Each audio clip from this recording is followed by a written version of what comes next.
மின்மினி தமிழர்களுக்காகவே வந்தாச்சு முதல் hyperlocal social media app. உடனே டவுன்லோட் பண்ணுங்க. பல கட்சிகள் அதிமுகவுடன் கூட்டணி பேச்சுவார்த்தையில் ஈடுபட்டுள்ளதாக தெரிவித்த முன்னாள் அமைச்சர் வைகை செல்வன், ஒரு வாரத்திற்குள் பேச்சுவார்த்தை நிறைவு பெற்று அறிவிப்பு வெளிவரும் என்றார். இந்த நாடாளுமன்ற தேர்தலில் அண்ணா திராவிட முன்னேற்றக் கழகத்தின் தலைமையின் கீழ்தான் கூட்டணி அமையும். மிக விரைவிலேயே யாரெல்லாம் அண்ணா திராவிட முன்னேற்றக் கழகத்தின் பக்கம் வருவார்கள் என்பது விரைவிலேயே உங்களுக்கு தலைமை கழகத்தின் சார்பிலே அறிவிக்கப்படும். அப்படி அறிவிக்கிற போது எந்தெந்த கட்சிகள் எங்களோடு கூட்டணியில் இருக்கிறது என்று உங்களுக்கு தெரிய வரும். பல கட்சிகள் எங்களோடு பேச்சுவார்த்தை நடத்தி கொண்டிருக்கிறது.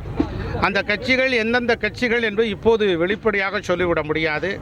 இன்னும் ஒரு வார காலத்திற்குள்ளாக நிறைவு பெற்று அந்த பேச்சுவார்த்தை நிறைவு பெற்று நிச்சயமாக அவர்கள் எங்கள் பக்கம் வருவார்கள். அண்ணா திராவிட முன்னேற்ற கழகம் இந்த நாடாளுமன்ற தேர்தலில் வெற்றி சரித்திரம் படைக்கும்.